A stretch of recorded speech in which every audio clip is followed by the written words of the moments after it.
Hello everyone. तो आज अपने इस वीडियो में हम स्टार्ट करने वाले हैं जैव प्रौद्योगिकी, जिसे कहते हैं बायोटेक्नोलॉजी। ठीक है, चैप्टर का नाम है जैव प्रौद्योगिकी सिद्धांत व प्रक्रम। तो अब अपन बायोटेक्नोलॉजी स्टार्ट करेंगे। तो देखिए, जैव प्रौद्योगिकी की परिभाषा क्या होती है कि जीव विज्ञान की वह शाखा यानी कि बायोलॉजी की वह शाखा जिसमें मानव की आवश्यकताओं हेतु उपयोगी वस्तुएं प्राप्त करने के लिए जिसका उपयोग करना सूक्ष्म जीवों और एंजाइमों का, यानी कि अपनी आवश्यकताओं के अनुरूप अपन जो चाहें वो बना दें, किसकी सहायता से? सूक्ष्म जीवों और एंजाइमों का उपयोग करके। ठीक है, तो उसको अपन क्या कहते हैं? जैव प्रौद्योगिकी। ठीक है, और एग्जाम्पल इसके क्या है भाई? दही है, ईस्ट है, बियर, ब्रेड, ह्यूमुलिन। ह्यूमुलिन क्या है? मानव निर्मित इंसुलिन। ठीक है, उसको अपन क्या बोलते हैं? ह्यूमुलिन। ये अपने चैप्टर में दिया हुआ है, तो इसको अपन आराम से आगे पढ़ेंगे। ठीक है, अब नेक्स्ट है कि जैव प्रौद्योगिकी के सिद्धांत क्या क्या है। जैव प्रौद्योगिकी के सिद्धांत, ठीक है, तो दो सिद्धांत है इसके। एक तो है आनुवांशिक इंजीनियरिंग करना, यानी कि जेनेटिक इंजीनियरिंग। क्या बोलते हैं इसको? Genetic engineering. ओके, और दूसरा है जैव प्रक्रम को रोगाणु रहित बनाना, यानी कि उसके अंदर कोई भी वो जो है रोगाणु जीवित नहीं रहने चाहिए। ठीक है, अब आनुवांशिक इंजीनियरिंग क्या होती है? तो देखिए, इस तकनीक द्वारा आनुवांशिक पदार्थ कौन होता है? मोस्टली डीएनए या आरएनए। आनुवांशिक पदार्थों के रसायनों में परिवर्तन करके उसी से परपोषी जीवों में प्रवेश कराकर जीवों के लक्षण रूप में क्या कर देना? परिवर्तन। यानी कि अपन क्या करेंगे कि डीएनए या आरएनए के लक्षणों में परिवर्तन या रसायनों को, यानी कि उसमें डीएनए और आरएनए को अपन छेड़छाड़ करेंगे। ठीक है, अपने अकॉर्डिंग। ओके, यानी कि छेड़छाड़ करके अपने लिए कुछ भी बना लेना। जैसे कि मान लो कि जो एक गाय है वो दूध कम देती है और दूसरी गाय है वो दूध ज़्यादा देती है, तो हम क्या करेंगे? ज़्यादा दूध वाली गाय का जो जीन है वो कम दूध वाली गाय में डाल देंगे, जिससे ये गाय भी क्या करेगी? ज़्यादा दूध देने लगेगी। तो इस चीज़ को क्या बोलते हैं भाई? आनुवांशिक इंजीनियरिंग। क्या बोलते हैं इसको? आनुवांशिक इंजीनियरिंग। ठीक है, अब नेक्स्ट है जैव प्रक्रम को रोगाणु रहित बनाना। तो इस प्रक्रम में क्या होगा भाई? रोगाणु रहित वातावरण बनाएंगे, यानी कि कोई भी है इन्फेक्शन या फिर ठीक है संक्रमण नहीं होना चाहिए, और केवल वांछित या इच्छित, यानी कि जो अपने को चाहिए, जो अपने वांछित है, जो इच्छित है, टारगेट, ठीक है, उन जीनों की मात्रा में वृद्धि करके अनेक उत्पाद प्राप्त किए जाते हैं। और हमें केवल जो अपने को चाहिए उन्हीं जीवों की मात्रा में क्या करनी है? अपने को वृद्धि, और बहुत सारे क्या प्राप्त कर लेने हैं? उत्पाद। ठीक है, ये हो गए इन दो इसके सिद्धांत। अब है, और इसके एग्जाम्पल कौन होता है भाई? प्रतिजैविक है, टीके हैं, एंजाइम्स है, एटसेट्रा। ओके, अब अपन पढ़ेंगे जीन क्लोनिंग। क्लोनिंग का मतलब क्या है? हमने सुना होगा कि क्लोन, भाई किसी का क्लोन बना देना मतलब क्या है? एक का डबल। ठीक है, अब क्या होता है देखिए, तो एक ही जीन से उसकी समान अनेक प्रति बनाना, यानी कि सेम, समान और अनेक के बीच में अपन कोमा लिखेंगे, यानी कि समान यानी कि सेम बनेगी, और अनेक का मतलब है बहुत सारी, और प्रति का मतलब है कॉपी। तो बहुत सारी कॉपी बना देना, यानी कि फोटोकॉपी करना ही क्या कहलाता है? Gene cloning. क्या कहता है? Gene cloning. यानी कि मैं हूँ और मेरे जैसा का जैसा अगर एक और कोई आ जाए तो वो मेरा क्या है? क्लोन, यानी कि मेरी क्या हुई है? Gene cloning. ठीक है, अब जीन क्लोनिंग का मुख्य उद्देश्य क्या है? प्रोटीन की अधिक मात्रा प्राप्त करना है। जीन क्लोनिंग का मुख्य उद्देश्य क्या है? प्रोटीन की अधिक मात्रा प्राप्त करना है। ठीक है, अब आनुवंशिक इंजीनियरिंग या जिसे कहते हैं पुनर्योगज डीएनए तकनीक के चरण। अब चरण क्या है? तो 3 चरणों में अपन इसको पढ़ेंगे। क्या? पहले तो वांछित जीन या डीएनए की पहचान करना तथा उसे अलग करना। सबसे पहले अपने डीएनए या जीन वांछित यानी कि जो अपने को चाहिए उसको पहचानो, उसे काटो और उसे अलग कर लो। ठीक है, फिर अलग किए गए डीएनए या चिन्हित डीएनए को परपोषी कोशिका में डालो। ठीक है, उसे किस में डालना है भाई? परपोषी कोशिका में। और स्थानांतरित डीएनए को परपोषी कोशिका में सुरक्षित रखना, और फिर आगे उसे संतति में स्थानांतरित कर देना। तो ये इसके क्या हो जाएंगे भाई? 3 चरण। अभी तक ये जो है वो चैप्टर का इंट्रो है, अब से आगे से मेन टॉपिक है वो स्टार्ट होंगे। नेक्स्ट अपना टॉपिक होने वाला है प्रतिबंधन एंजाइम, जिसे इंग्लिश में बोलते हैं रेस्ट्रिक्शन एंजाइम। ठीक है, अब ये रेस्ट्रिक्शन एंजाइम या प्रतिबंधन एंजाइम क्या करता है? तो प्रतिबंधन एंजाइम या रेस्ट्रिक्शन एंजाइम वो होता है जो डीएनए के अनुक्रम को काटता है। क्या करता है? डीएनए के अनुक्रम को काटता है, और ये डीएनए अनुक्रम को काटता है, इसलिए इसे क्या कहते हैं? जैव प्रौद्योगिकी की आणविक कैंची। प्रतिबंधन एंजाइम जो होते हैं वो डीएनए के अनुक्रमों को विशेष जगहों से काटने के लिए काम आते हैं, इसलिए इसे क्या कहते हैं भाई? जैव प्रौद्योगिकी की आणविक कैंची। इंपॉर्टेंट है, ये सवाल पूछ सकते हैं बोर्ड में कि जैव प्रौद्योगिकी की आणविक कैंची किस एंजाइम को कहते हैं या किसे कहते हैं? तो अपने को आंसर क्या लिख देना है? प्रतिबंधन एंजाइम। अब देखिए, तो जो प्रतिबंधन एंजाइम है वो मुख्यतः दो प्रकार के होते हैं भाई। प्रतिबंधन एक्सोन्यूक्लियेज यानी कि रेस्ट्रिक्शन एक्सोन्यूक्लियेज, और प्रतिबंधन एंडोन्यूक्लियेज। एक्सो और एंडो का मतलब क्या है? एक्सो का तो मतलब है आउट, एक्सो का मतलब क्या होता है? आउट। और एंडो का मतलब क्या होता है? इन, यानी कि आंतरिक। तो अब देखिए, तो ये जो प्रतिबंधन एक्सोन्यूक्लियेज है वो तो क्या करेगा? डीएनए के अनुक्रम को बाहरी सिरों से काटेगा। ये तो क्या करेगा भाई? डीएनए के सिरों को बाहर से काटेगा। और प्रतिबंधन एंडोन्यूक्लियस क्या करेगा? डीएनए अनुक्रम को बीच में से काटता है, यानी कि जो कॉर्नर से काटता है वो तो कौन होता है भाई? प्रतिबंधन एक्सोन्यूक्लियस। और जो डीएनए अनुक्रम को बीच से काटता है वो होता है प्रतिबंधन एंडोन्यूक्लियस। ठीक है। अब ये जो प्रतिबंधन एंजाइम है, प्रतिबंधन एंडोन्यूक्लियस एंजाइम, जैव प्रौद्योगिकी में केवल कौन सा उपयोग किया, केवल तो नहीं, ज्यादातर कौन सा उपयोग किया जाता है? प्रतिबंधन एंडोन्यूक्लियस। तो सबसे ज्यादा उपयोग कौन सा किया जाता है भाई? प्रतिबंधन एंडोन्यूक्लियस। ठीक है। अब प्रतिबंधन एंडोन्यूक्लियस जो एंजाइम है वो डीएनए को क्या कर देता है? मॉडिफाई। मॉडिफाई का मतलब क्या है? उसमें कुछ ना कुछ चेंज कर देना। और ये चेंज कैसे करेगा? ये डीएनए का क्या करता है भाई? मिथाइलीकरण, यानी कि उसके साथ में मिथाइल समूह को जोड़ देगा। कौन? प्रतिबंधन एंडोन्यूक्लियस एंजाइम। ठीक है। अब इस एंजाइम को, सवाल यहाँ से भी बन सकता है, इस एंजाइम को प्रतिबंधन एंजाइम क्यों कहते हैं? भाई प्रतिबंधन एंजाइम को प्रतिबंधन एंजाइम ही क्यों नाम दिया गया? तो इसका कारण हमने लिख रखा है। इस एंजाइम को प्रतिबंधन एंजाइम कहते हैं क्योंकि ये दो काम करता है। एक तो यह विदेशी डीएनए के प्रवेश तथा संक्रमण को रोक देता है। प्रतिबंधन एंजाइम इसीलिए कहा क्योंकि ये विदेशी या फिर जो है डीएनए है कोई बाहरी, उसके संक्रमण को और प्रवेश को रोक देगा। और ये विशिष्ट एंजाइम होता है जो डीएनए को पहचानता है और फिर उसे काटता है। इसीलिए इसे क्या कहते हैं अपन? प्रतिबंधन एंडोन्यूक्लियस एंजाइम। क्या कहते हैं भाई? प्रतिबंधन एंडोन्यूक्लियस एंजाइम। अब सबसे प्रथम ज्ञात प्रतिबंधन एंजाइम कौन सा था? कुछ एग्जांपल्स है इसके। तो सबसे पहले ज्ञात हुआ प्रतिबंधन एंजाइम है हिंड सेकंड। कौन सा है भाई? Hind second. बुक में इस तरीके से लिखा हुआ है हिंड सेकंड, ठीक है, लेकिन अपने को इंग्लिश वाला लिखना है क्योंकि इंग्लिश वाले का एक मीनिंग है और वो समझ में भी आता है। तो क्या हो जाए भाई? Hind second. और लेकिन इंपॉर्टेंट कौन सा है कि जैव प्रौद्योगिकी में सर्वाधिक उपयोगी एंजाइम, ये इंपॉर्टेंट है भाई। तो कौन सा है? Eco R1। कौन सा है भाई? Eco R1। ये R1 है, ठीक है, आई नहीं है। Eco R1। और ये है वो किससे प्राप्त होता है? E coli. हमने जब भी आनुवंशिकी और मतलब कि आणविक वंशागति पढ़ी तब हमने क्या कहा था कि ये एंजाइम बहुत काम आएगा। और ये जीवाणु एस्चेरिचिया कोलाई वेरी इंपॉर्टेंट है, बहुत ज़्यादा काम आने वाला है। तो अब हम पढ़ेंगे प्रतिबंधन एंजाइम का नामकरण। भाई हमें नामकरण कैसे करना है? तो नामकरण के अपने पास में 3 स्टेप्स है जो आपको याद रखने हैं। तो एंजाइम का पहला अक्षर तो क्या होगा भाई? जीवाणु के वंश का पहला अक्षर होगा। और जिसे हम कैसे लिखेंगे? कैपिटल लेटर्स में। जिसे हम कैसे लिखेंगे? कैपिटल लेटर्स में, ठीक है। और एंजाइम का दूसरा और तीसरा अक्षर किसका होगा? जीवाणु की जाति का पहला और दूसरा अक्षर होगा। और इसमें हमने कोई कैपिटल का नहीं लिखा है, मतलब कि ये स्मॉल लेटर्स में लिखा जाएगा। और थर्ड पॉइंट क्या है? एंजाइम का चौथा अक्षर है वो जीवाणु का प्रभेद होगा और उसे किस में लिखा जाएगा?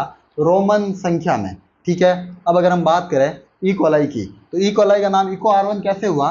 तो ई कोलाई की फुल फॉर्म है एस्चेरिचिया कोलाई और इसका है वो RY13 प्रभेद होता है, ठीक है। तो देखिए पहला अक्षर, एंजाइम का पहला अक्षर है वो जीवाणु के वंश का पहला अक्षर।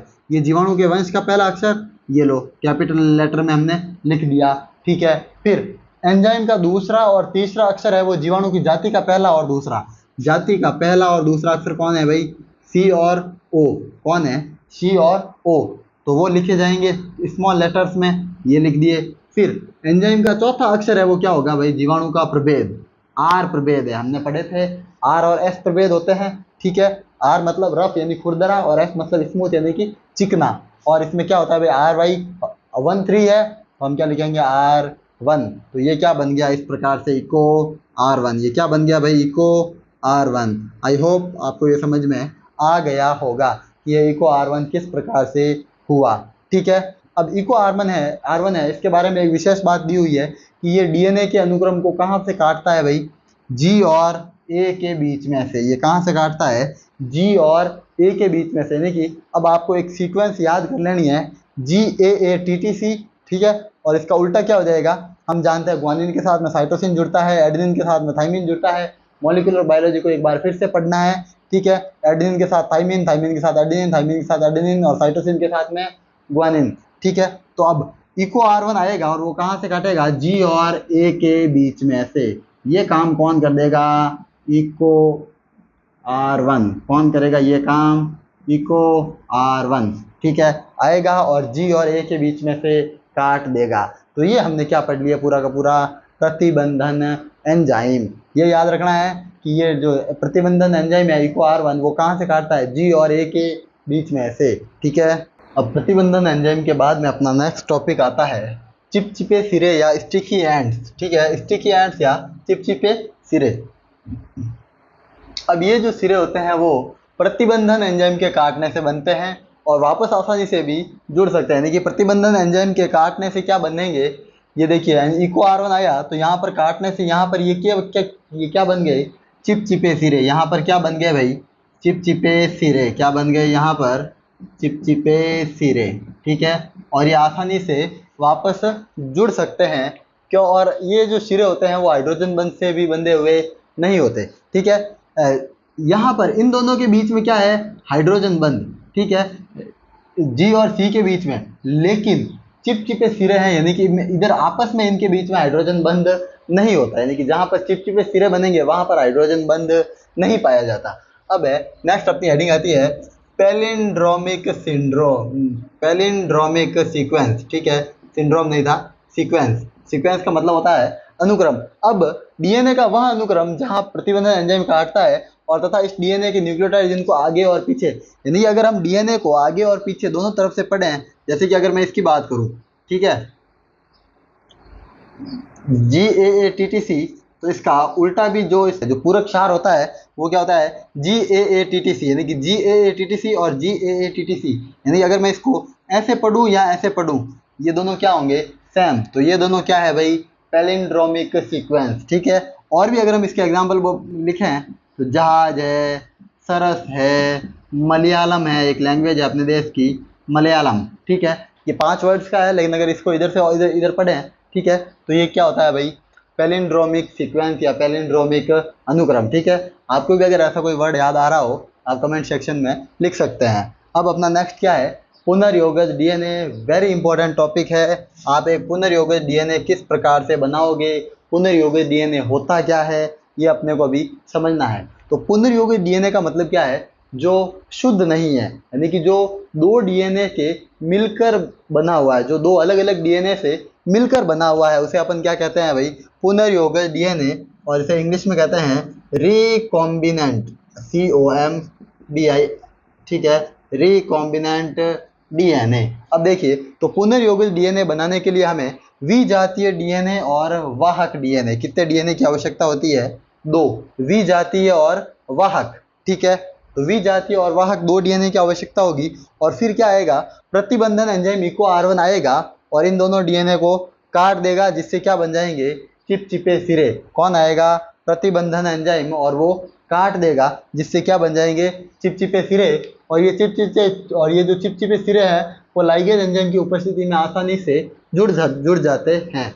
जब हमने आणविक वंशागति का चैप्टर पढ़ा था तब हमने कहा था कि डीएनए एंजाइम, डीएनए लाइगेज जो एंजाइम है वो डीएनए के सिरों को वापस जोड़ने का काम करता है। इसीलिए मैंने वहाँ पर लाइगेज को क्या बताया था, इम्पोर्टेंट, ठीक है, क्योंकि जोड़ता कौन है वापस, डीएनए लाइगेज। अब देखिए तो हमने एक विजातीय डीएनए लिया है, इसको मैं मतलब ब्लैक मार्कर से शो कर रहा हूँ, और एक वाहक डीएनए लिया है जिसको मैं ब्लू मार्कर से शो कर रहा हूँ, ठीक है। तो अब देखिए विजातीय और वाहक डीएनए है, सबसे पहले तो इन पर कौन आएगा, इको R1, और इको R1 आकर कहाँ काटेगा भाई, G और A के बीच में। तो ये G इसका यहाँ पर था तो यहाँ पर काट दिया, इसका G कहाँ था, यहाँ पर, ठीक है, तो इसको हटा देगा, और यहाँ पर और यहाँ पर। तो देखिए इस डीएनए में तो क्या होगा, इधर वाला हिस्सा गया और इसमें G से इधर वाला तो रह गया और G उड़ गया, और अब इसमें क्या हुआ, G उड़ा और इधर नीचे G का इधर वाला हिस्सा उड़ा।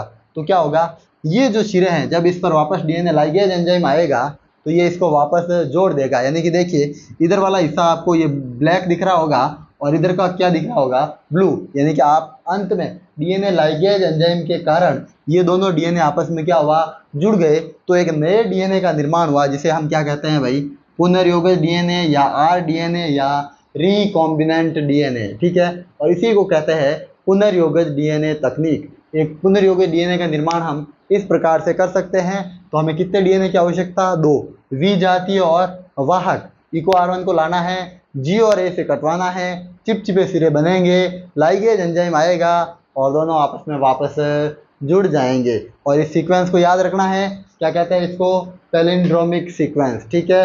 और इसका एग्जाम्पल कौन है, GAATTC और उल्टा पड़े तो भी GAATTC, ठीक है। नेक्स्ट अपना टॉपिक होने वाला है वेरी इंपॉर्टेंट, जेल विद्युत कण संचलन या जेल इलेक्ट्रोफोरेसिस विधि, ठीक है। जेल विद्युत कण संचलन विधि, ये विधि क्या है भाई, ये विधि है डीएनए खंडों को पृथक या अलग करने की विधि, याद रखना है, इंपॉर्टेंट है। ये विधि क्या है भाई, डीएनए खंडों को पृथक या अलग करने की विधि है। और इसमें ध्यान ये याद रखना है कि भाई ये जो इसमें डीएनए के अणु है वो किसके आधार पर होते हैं, आकार के आधार पर। ऑप्शन आएगा, डीएनए अणु किस आधार पर होते हैं, आवेश के आधार पर, आकार के आधार पर, ठीक है, प्रकृति के आधार पर, कुछ भी आ सकता है। लेकिन अपना आंसर क्या हो जाएगा, आकार के आधार पर अलग हो जाते हैं। और किसकी उपस्थिति में, विद्युत क्षेत्र, इसमें हम विद्युत क्षेत्र का उपयोग करेंगे। अब देखिए, अब इस विधि में होता क्या है, इसमें माध्यम के रूप में हम किसे लेते हैं, अगेरोस जेल, ये भी याद रखना है, किसे लेते हैं भाई माध्यम के रूप में, अगेरोस जेल। यहाँ से 2 नंबर का या 3 नंबर का बड़ा सवाल आता है कि जेल इलेक्ट्रोफोरेसिस को समझाइए, ठीक है। अगर पूरी विधि आती है तो आपको ये पूरा लिखना पड़ेगा। तो इसमें माध्यम के रूप में हम किसे लेते हैं, अगेरोस जेल को। और वो किससे मिलता है, समुद्र में रहने वाले लाल शैवालों से, यानी कि समुद्री लाल शैवालों से अपने को क्या मिलता है, अगेरोस जेल, ठीक है। अब हम जानते हैं कि डीएनए के जो खंड है वो कैसे होते हैं, ऋणावेशित, ठीक है। और जब जिन्हें हम अगेरोस जेल में डालेंगे और उस पर हम विद्युत क्षेत्र लगाएंगे तो डीएनए के खंड है वो किसकी ओर गति करेंगे, एनोड की तरफ। भाई डीएनए ऋणावेशित है तो वो हमेशा किस ओर गति करेंगे, एनोड की तरफ, यानी कि प्लस की तरफ। तो माइनस है हमेशा वो किस ओर जाएगा, प्लस की ओर। कब अट्रैक्ट करेगा, जब उस पर विद्युत क्षेत्र लगाया जाएगा, ठीक है।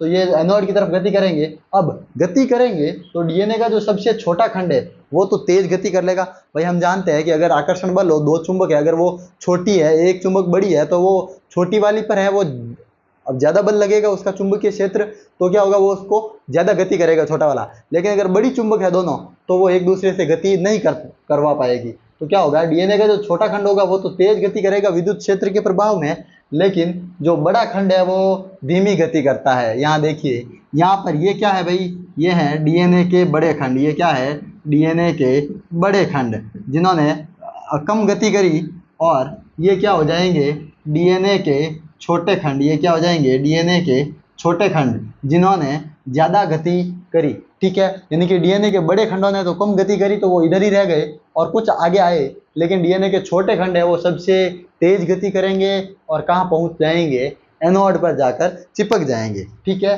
ओके, अब आकार के आधार पर अलग हुए इन डीएनए खंडों को हम देख नहीं सकते, हमें वो दिखाई नहीं देंगे। तो हमें उन्हें देखने के लिए भी बाद में 2 प्रक्रियाएं या 2 स्टेप करने पड़ेंगे। क्या करेंगे, एक तो हम उनको रंजित करेंगे, यानी कि उनको हम डाई करेंगे, उनको हम कलर करेंगे किससे, इथिडियम ब्रोमाइड से। किससे, इथिडियम ब्रोमाइड या ETBr, इसको क्या बोलते हैं, इथिडियम ब्रोमाइड को ETBr से रंजित करेंगे। और तथा फिर इसको किस प्रकाश में देखा जाएगा, पराबैंगनी प्रकाश में ही देखा जा सकता है, सामान्य प्रकाश में नहीं देखा जा सकता।